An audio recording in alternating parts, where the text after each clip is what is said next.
Hello and welcome to this special edition of our Keep the Conversation Going series. Today I'm delighted to say I'm joined by mental health consultant Clarke Carlisle, and we're going to spend some time actually interpreting the latest results of the Mortgage Industry Sector Survey. Hi Clarke, it is Mental Health Week this week, so I bet you've been busy. We have indeed, Jason. Good morning to you and everyone watching. The appetite, the awareness to understand mental health and well-being, especially in the workplace, mate, we're flying all over the place, and it's amazing. Really good to see. Well, look, I'm really thrilled that you've taken the time to spend some time interpreting these results for us, and I know you'll shed some real light on some of the responses. So looking forward to running through the conversation. But probably as a starter, could you just maybe give the listeners a bit of a background about yourself and maybe how you do spend your time now and how you focus your time? Yeah, definitely.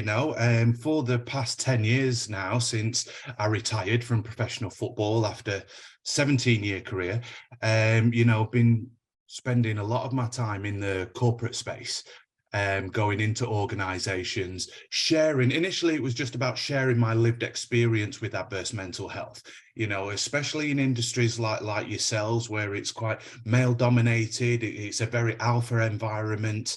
Everything is outcome focused, so failure is not an option in a lot of scenarios. There's a lot of resonance between what I experienced as a professional footballer.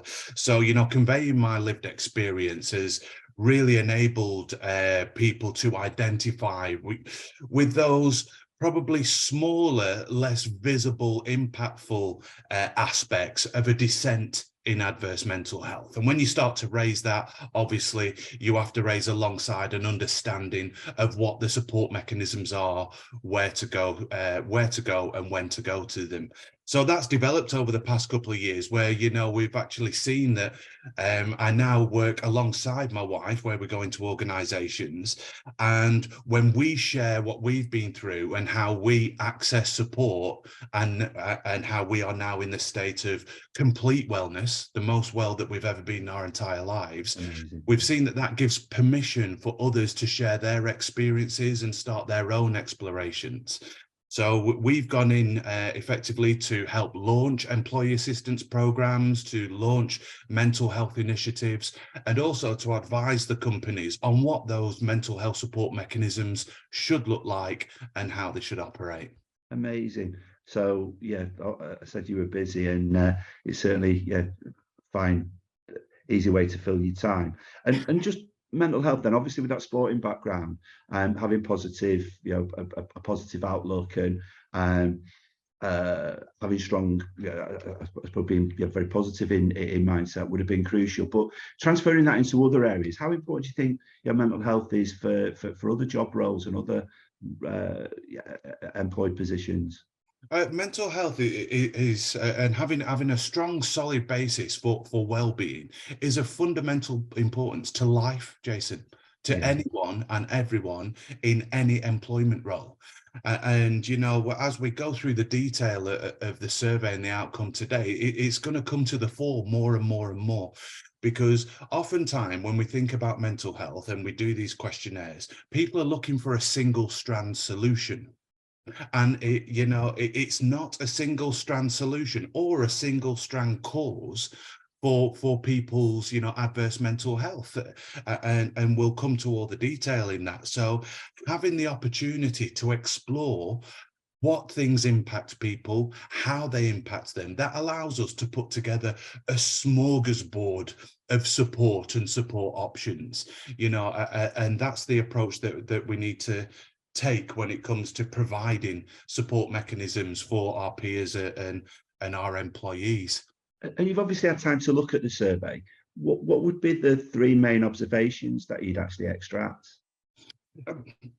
I've made a load of notes here, so forgive me if I'm looking down, because there was so much information that came out of it. Thought it was a brilliant survey, Jason, for starters.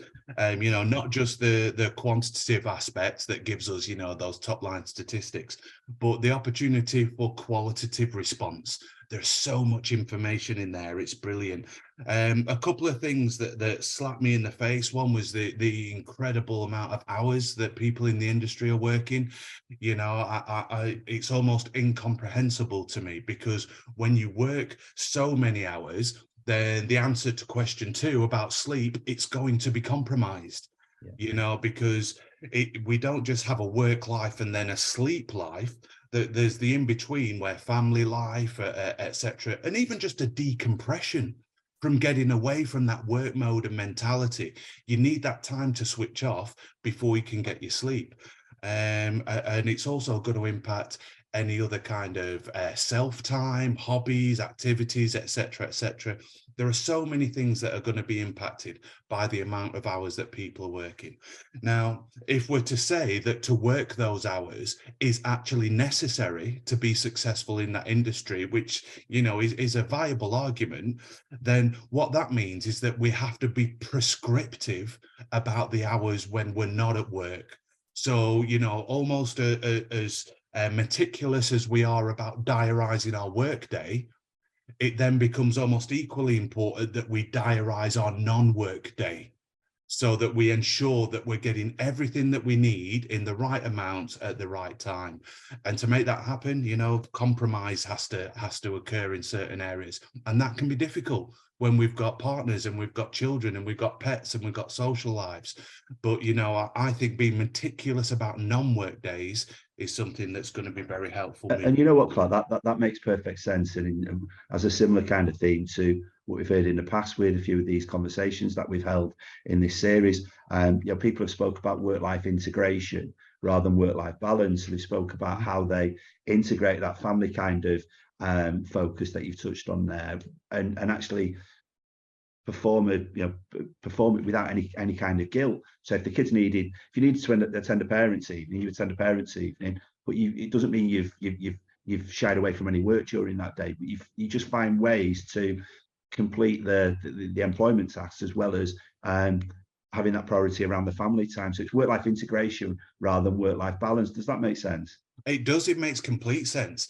And because we're trying to introduce this new way of operating, especially in, you know, the hybrid working environment, which we'll come to later, we've introduced a way of working that wasn't even anathema. It was unthinkable, you know, 5 years, 10 years ago. It just wasn't the way that work operated. So we can't expect people to step into this new working environment and style of work and for it to, you know, work seamlessly for them. There's a lot of exploration that needs to happen for a person to understand exactly how working from home or in a hybrid environment works most productively and constructively for them. And we'll come into that later, because, you know, as I mentioned before, we think that some single strand solution is going to work for everyone. Well, actually, working from home doesn't work for everyone, nor does a hybrid environment. And that's why we need to be flexible in our approaches when we're looking at some of the responses. That makes sense. That makes perfect sense. And what about employers? So how concerned do you think employers should be if their staff are not getting the appropriate hours required for sleep? Well, employers should be very concerned, because the impact of a lack of sleep is profound in all areas of a person's life. And the greatest cost to all employers when we're talking about adverse mental health, it's not about absenteeism, it's presenteeism. It's people who are at work or supposed to be on work time, but there's so much going on in their mind, and they don't have they're not, you know, fully rejuvenated and relaxed to give the appropriate bandwidth to the task at hand. So someone is at work, but they're not present for work. And that has huge costs to employers, far outweighs the cost of people who take days off or time off for being, you know, physically or mentally ill. So this is why it should be of great concern, because if people aren't getting sleep, that means that, especially if they're working 40 to 60 hours a week, they're not giving you 40 to 60 hours of their best time. Yeah. You know, while they're doing their tasks, that they'll be distracted by A, B, and C, because they, you know, they haven't being able to rest and recuperate. And that means that the end product that you're getting as an employer is substandard. So, you know, a lack of sleep serves as a disservice to both the individual and then subsequently their employer, but also in the context of mental health, that it's also a disservice to that person's family and any other commitments that they're trying to give themselves to on a daily basis. Yeah, but you know, I've not heard of that presenteeism before, but again, it absolutely makes sense. And I think, yeah, it was 58%. It was up this year. 58% of the respondents indicated they didn't get enough sleep on 3 or more days. So it really is a huge issue. And then if we move on to maybe a couple of other elements in the survey, the happy relationship with the partner is again number one. So it's been the number one most important factor, I think, for the last 3 years. What would your 3 have been in terms of most important factors? You know, this really intrigued me, and I suppose it intrigued me because what is my number one factor wasn't even on the list of options. Wow. So I'm thinking maybe, you know, moving forward into next year's questionnaire, there might be an option for anything else, and give people, you know, an opportunity to state that. Because in my life, number one for my well-being is my therapy. It's number one, because in that safe therapeutic environment, I have the opportunity for 1 hour every week, whether it's just to offload or to bounce out, you know, certain thoughts and feelings that I have about what's going on in my work life, what's going on in my relationship life. And what that provides me is objectivity on my thinking in whatever circumstance I'm in, and then confidence to go to that person or into that environment and then implement, you know, whatever the outcome is of the question. So let's say I have a council of people around me who I know I can be totally honest with, and there's half a dozen of them, and I know that I can go to anyone with anything. But what if the question that I have is about that someone? You know, so I'm going to be hesitant, I'm going to be reluctant, I'm going to question whether I'm going to go to my wife and, you know, confront her, for want of a better word, with something that's upsetting me. So having that safe environment to go to my therapist, say, this is happening, and I think I want to ask my wife this question, you know, they can give me the objectivity so that my thoughts aren't going west and providing me with added stress and doubt just about that potential interaction. So that applies in all areas of my life, Jason. So I agree that my relationship with my wife is probably the second most important aspect of my mental health, because for all of us, when you come home, this is supposed to be your sanctuary.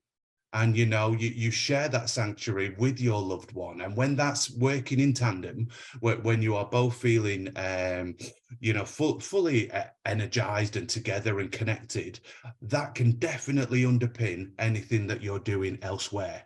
You know, you'll go into work in a more buoyant mood, feeling a little bit more resilient, because you know that you have a partner who you're connected with and you're dealing with business with. But like I said, if there's any imbalance in that relationship, then that can subsequently undermine all other aspects that you're about to go into.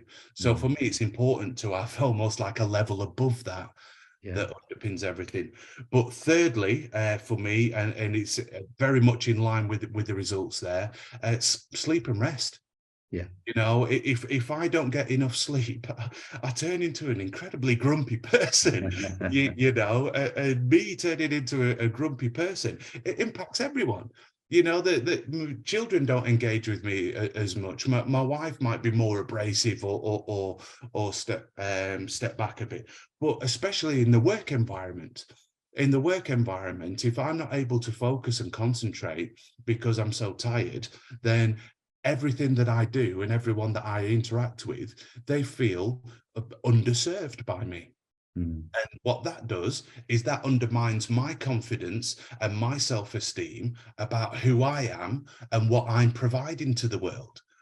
You know, if my kids don't want to engage with me, if my wife's upset with me, if my work is falling below par, all of that, all those fingers point to me, and that compounds any kind of adverse mental health or any self-esteem and validation issues that I have. So I think sleep is a fundamental bedrock to feeling, at least, that you're able to give of your best in what you're trying to do in life. It makes sense, and so I think that the therapy, the relationship, and the sleep, and the rest of. But yeah, we'll certainly, whether it's anything else or whether we put therapy on there, we'll certainly revisit that for next year. And then I suppose what was of concern was 16% of the respondents said their mental health was particularly poor or of concern. Now it was slightly down from where we've been last year, which had been at 23%. But it still suggests there's nearly 1 in 5 respondents who are vulnerable and have got some dark thoughts. So what can we do to try and help these individuals? Again, it's a tough figure to swallow, isn't it? Because that's quite a number of people. The first point that I would say is that that's actually a statistic that is better than societal statistics. So as an industry, even though that is a concerning number of people, we can take, just a glimmer of hope that we're introducing and supporting people in a manner that's actually a little bit better than other industries and wider society. So it's a startling fact, but it's actually bordering on positive. But what it does tell us is that there is a large number of people who are in a tough space. And what I think is critical about this statistic, Jason, is I'll go back to my notes. One of the most important things about supporting our employees and our peers, it's not just the provision of support services, it's the visibility of those support services. And I was looking through some of the responses. Does your company have mental health support strategies? There's 12% of people that don't know. No. And people not knowing it is actually worse than the company not having support mechanisms in the first place. Because not only do the people who need it not know that it's there, but the company itself is wasting resources providing something that's not available to, that's not being accessed by its workforce. And then that knocks into the question about, has that provision improved over the last year? 28% of people don't know. That it's not, we can categorically state that that's not down to individual ignorance, because if you ask anyone about the company's physical health policy and strategy and what the changes have been to that, we can guarantee that everyone will have had an induction, and any changes that have happened on an annual basis, they will have been, the information disseminated to all of the workforce. Whether it's about lifting boxes or fire exits or whatever that is. Under the Health and Safety at Work Act 1979, personal injury at work constitutes any impact or impairment to a person's physical or mental health. Wow. It's been in there since 1979. So everything that we do with regards physical health and safety in the workplace, we should be doing with regards mental health and safety in the workplace. So when I bring that back to the question that you've just asked, if we do provide support services, which we should do under the Health and Safety Act, then it's important that we educate and train all of our staff in these support services. It's important that we put notices up that are visible, and the policy is revised on an annual basis, and that information disseminated to the whole workforce. So I actually think this don't know statistic is of huge importance to employers, because there's a potential there for them to be falling foul of the Health and Safety at Work Act. Yeah. So, this is something that we should be providing according to law. And then we take that down to the 13% of people who are really struggling at that point. There is a responsibility, a duty of care on employers to provide all the services that are practicable for that 10 or 15%. And this is where it's difficult around mental health, Jason, because what's practicable for a huge organization is not practicable for an SME.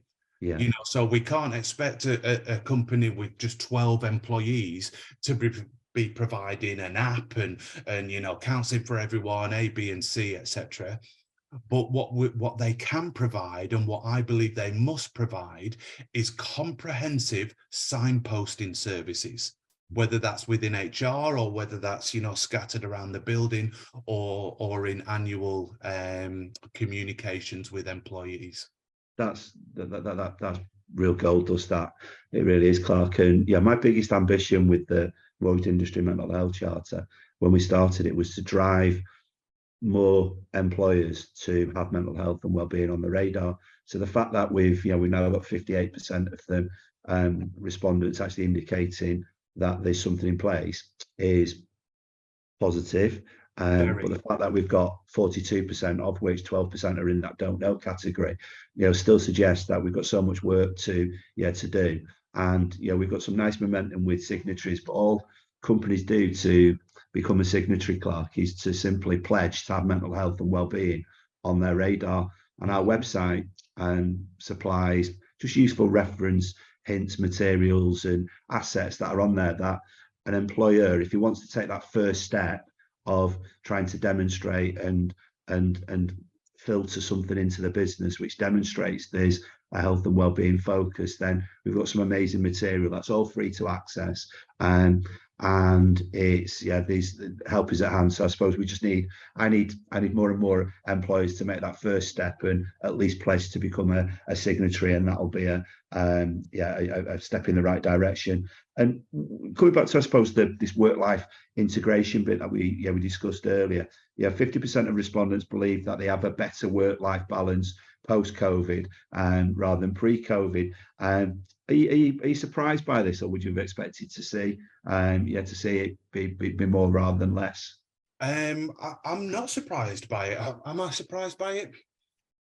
No, I'm not surprised by it. What it does, actually, the fact that 58% do have a better work-life balance, it highlights to me what all of us need to do, especially with regards our mental health and well-being, in order to find what works for us. Because what COVID did, it threw everyone into a totally new work environment, like we said at the top of this session. Yeah. And people were forced to look at work in a different way, to balance it in a different way. When previously it had only ever been in the office 8 to 10 hours a day, and then you go home and there's a separation. Now it gave people the ability to explore, to find out that actually, if I do lose that 2-hour commute, it means that I can start earlier here, but I can also end earlier here, and that works better for me. So this is what we need to do about our mental health and well-being support structures. Let's not do things because we've always done them for the past 4 decades, and that's what our parents did. Don't respond to situations because that's how I've always responded. Go on this curious path of, actually, do you know what, this week I'm going to try out this activity. This week I'm going to try out this complementary therapy. This week, I'm going to try out this different type of counselling and explore and find out what works for us, because it's only when new things are introduced to us, that's when we have something to objectively assess our old processes by.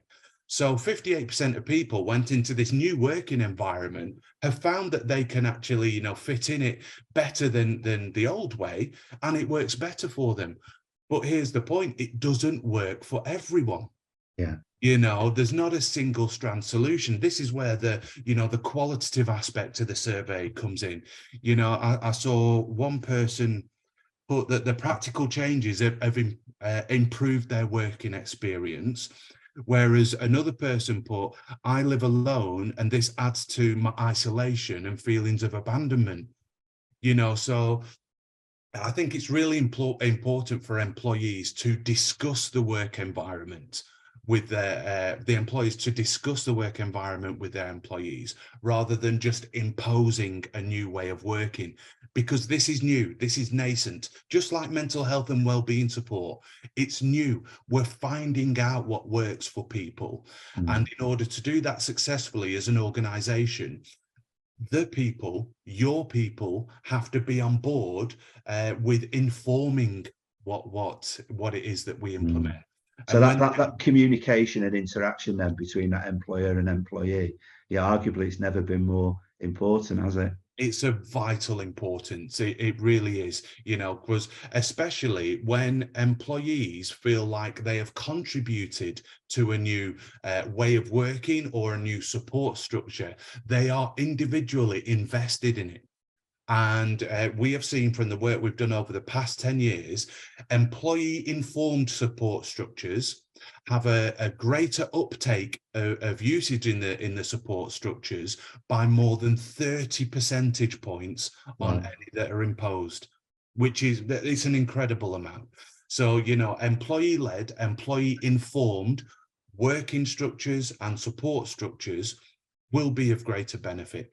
There's an important point to make here as well, Jason, in as much as, you know, we talk about supporting our employees and our colleagues with their mental health and well-being, but we do that from the assumption that everybody believes that this is an important thing, that everybody believes that this is something that needs to be addressed in the workplace. And I think this is kind of a point that we all need to get our heads around, because there's still a lot more awareness and education that needs doing. And just to give you 3 differing perspectives that have come back from the survey. You know, you've got one person who says, I've just helped start a men's mental health group at a local pub. That's brilliant. That's one person who not only thinks it's important, but they're personally active in that space. There's another person who says, mental health is hugely important, and please, this is being talked about and addressed by the industry.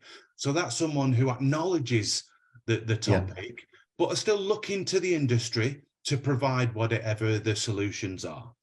There's another comment that says, my father served in the Second World War, grandfather in the First. That's real stress. People need to grow a pair and get on with it. Yeah. So, you know, we're looking at the entire spectrum of perspective just around this very nascent topic of mental health and support. So we can't introduce solutions and assume that all employees are going to approach them in identical ways.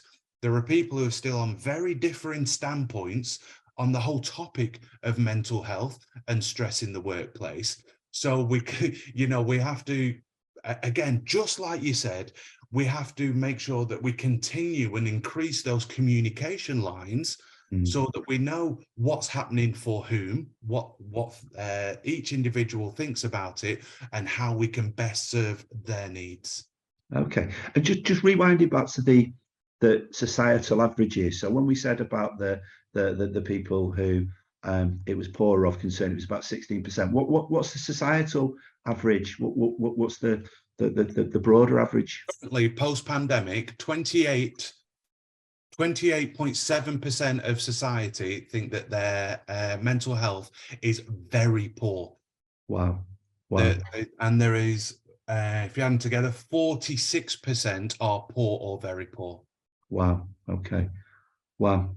And what about, you know, when we said about so 58% of employers are now offering some mental health and wellbeing support. So, you know, improving trend, which is encouraging, but still that 42% who either don't know or there's been nothing provided. What do you think would be a realistic aim for us in terms of that percentage? So obviously, you know, utopia is, you know, 100% of employers offer some kind of health and well-being infrastructure or some kind of framework. But as you've just touched on, we've got such an extreme of thought process. But you also suggested it's law. So where should we strive to get to in terms of a benchmark, do you feel?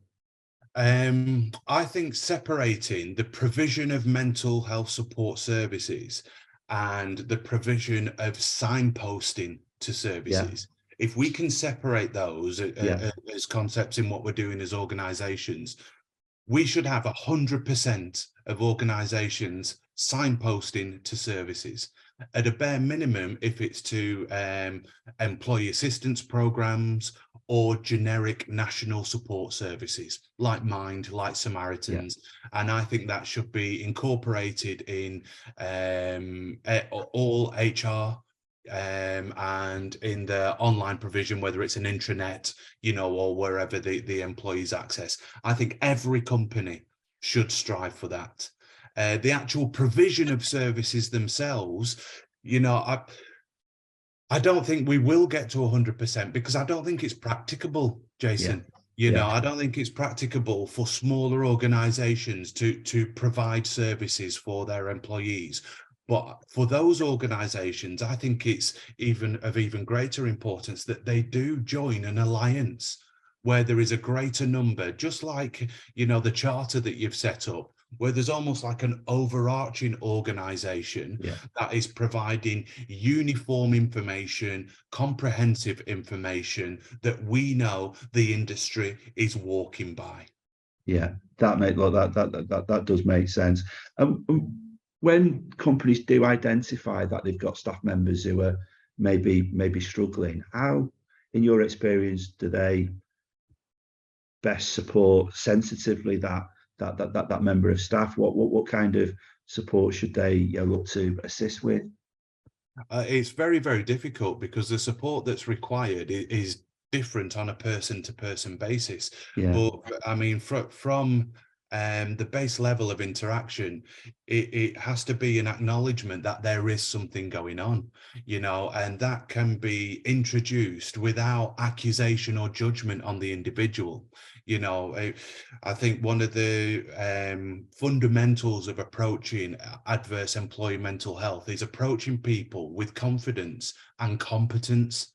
You know, so it's not a kind of pity or condescending or judgment. Oh, what's wrong with you, etc., etc. Or just like, you know, we saw in that, pull your socks up, blah blah blah, this, that, the other. There needs to be an element of compassion in that approach, but without sensation and emotion. And what that looks like in the workplace, I think, is just, you know, especially in the smaller organizations, it should be one person's responsibility, you know, one person who is educated and trained in what it is to be a mental health advocate. Now, you know, mental health first aid training is an excellent first step on that. And, you know, as I've discussed with yourselves, as that Carrie and I have helped establish an actual qualification, you know, a level 4 diploma in mental health advocacy, which educates people not only on the theory, but also the practical application, how to start those conversations, what the body language is like, and most importantly, where the signposting kicks in, what services people should be pointed to and when. One of the greatest difficulties in doing this on an employer-employee basis is where my responsibility ends and where professional services or other services begin. As an employer, it's important to note that once, you know, it's been identified that someone has adverse mental health, it's not their responsibility to subsequently fix that person, you know, or as an individual, as a colleague, as a peer, as a friend to friend. You know, we have to compassionately and confidently signpost that person to the next level of service. Look, it makes sense to me. Look, it's complex circumstance that requires, you know, bespoke interaction and effective communication every time, isn't it?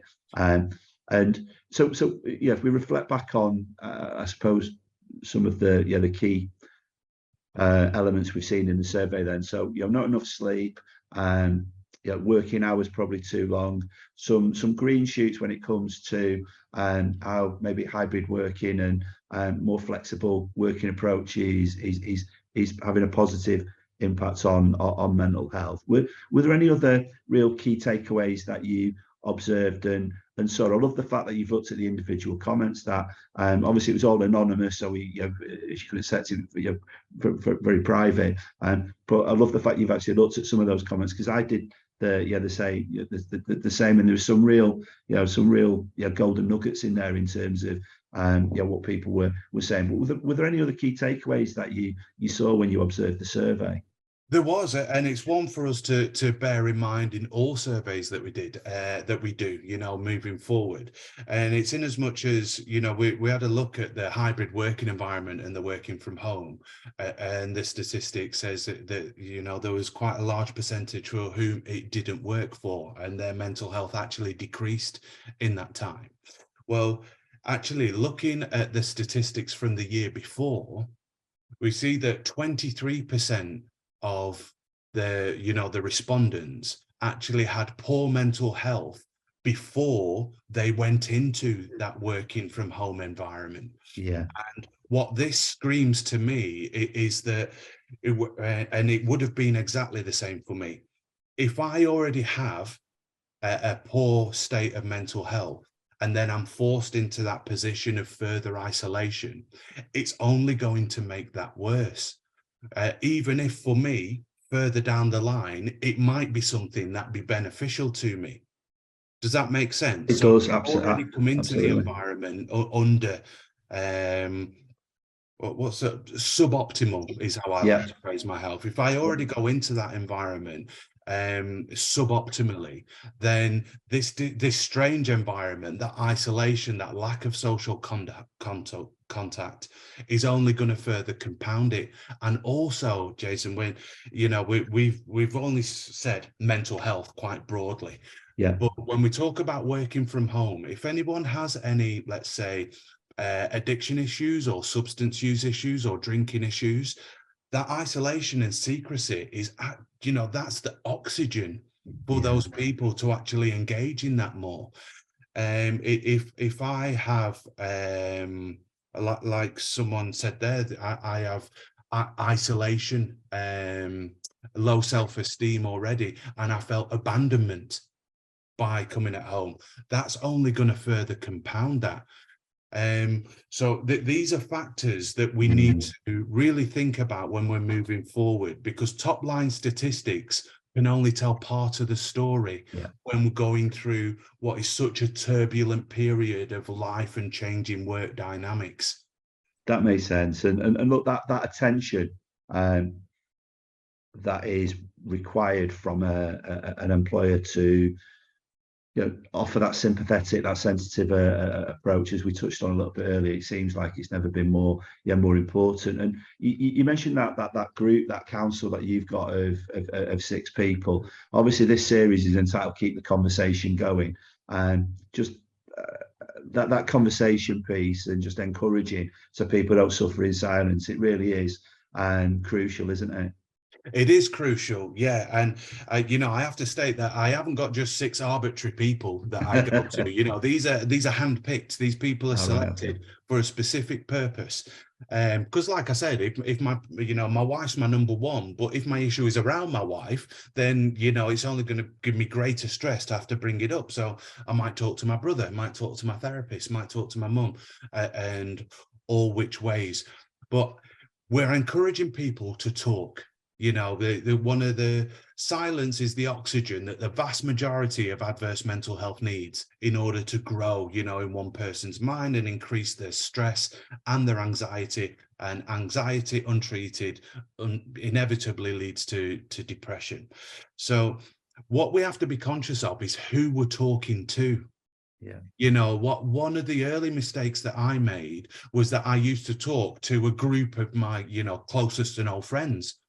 And that is good to offload, the lads who I see at the pub on a Friday, and I'll offload about A, B, or C. But what are their responses? Now, oftentimes, those people who are friends or those people who are family members who haven't got that foundational level of understanding about supporting well-being, their first response can be to either minimize what it is that you're going through. So they'll say, "Oh, don't worry, you could be this guy who's just gone over here and who's in this circumstance. Oh, at least we're not living over there," minimizing what it is that you're going through.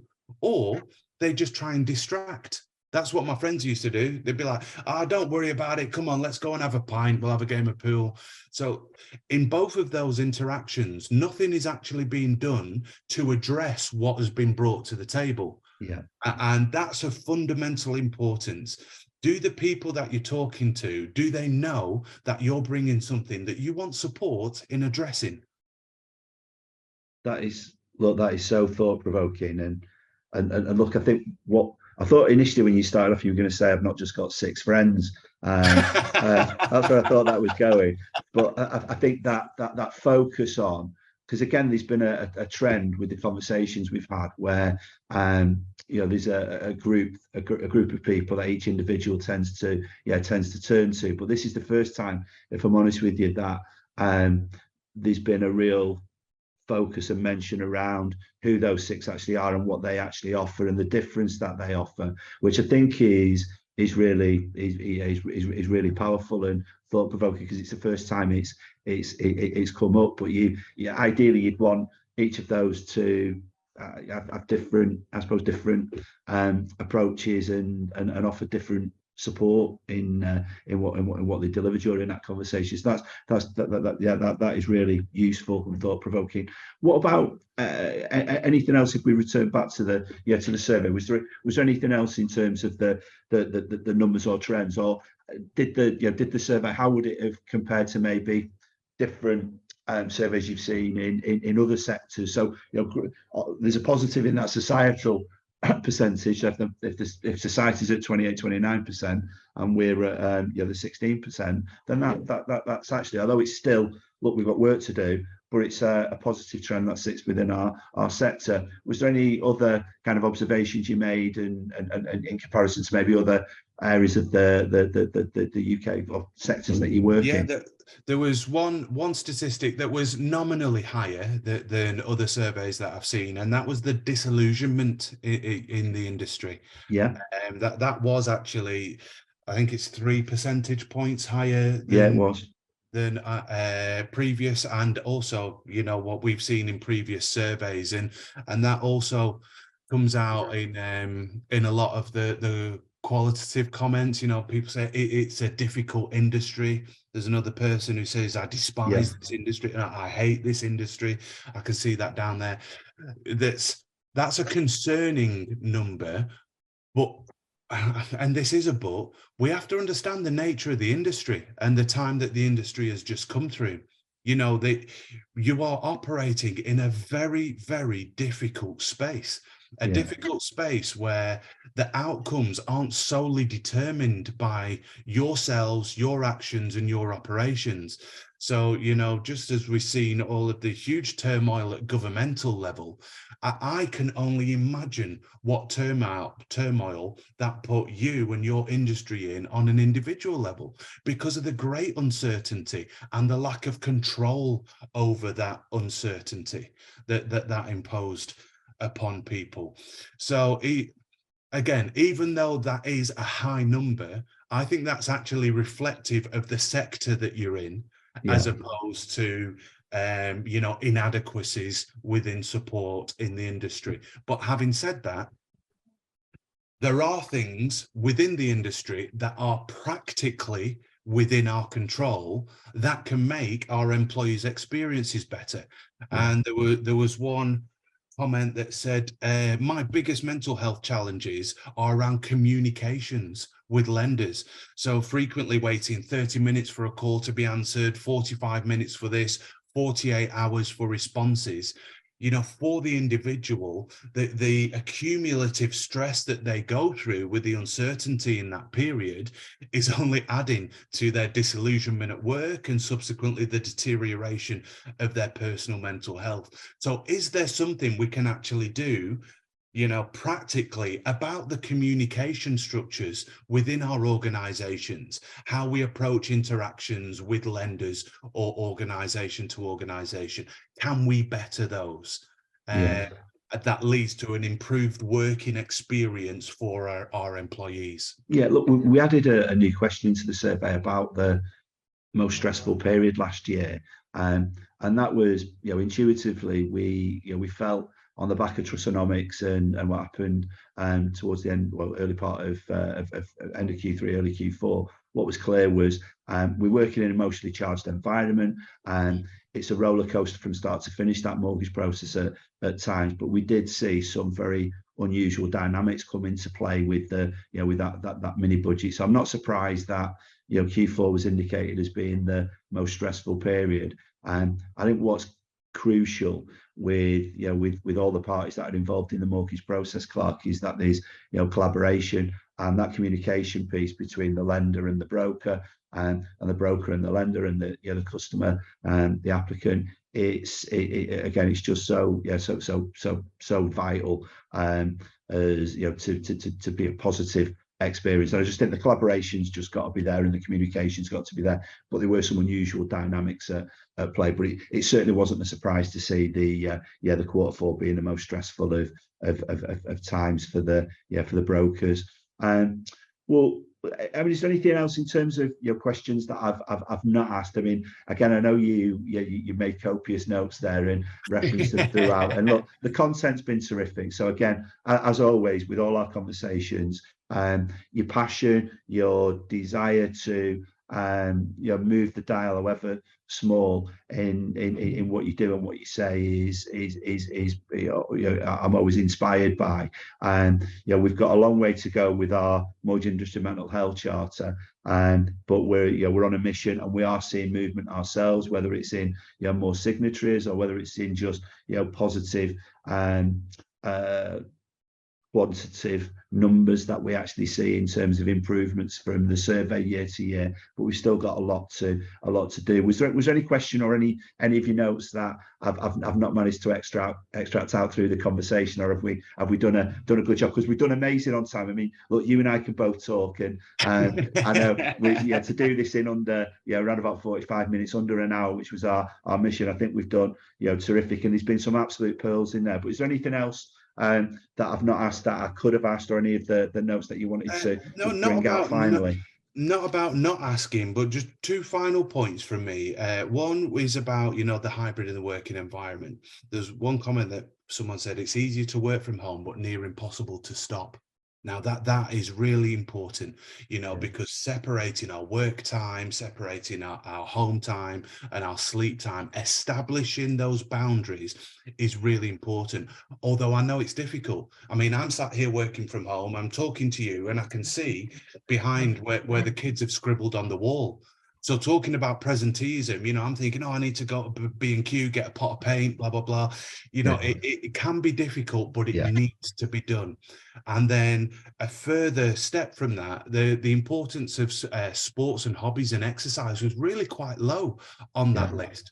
But I don't want to kind of distort that percentage. So I think it'd be important to know the amount of sport, leisure, hobby time that people engage with, as opposed to the importance that they place it in the list. Good point. Because it is fundamentally important that we do have our me time, whatever that looks like, whether it's mountain biking like it is for my brother, crocheting like it is for Carrie, or for me, just listening to Classic FM at 10 o'clock at night. And like I said, smoking a little bit of cherry tobacco in a pipe, you know, whatever it is, as long as there is something, that's of fundamental importance.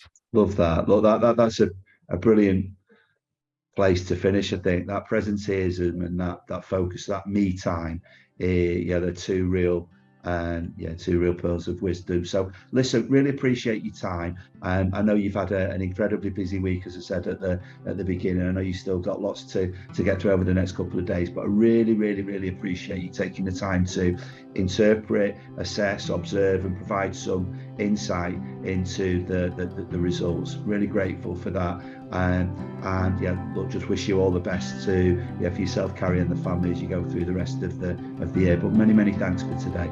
Oh, thank you, Jason. You're doing incredible work, my good man, and it's a privilege for me to contribute. So thank you.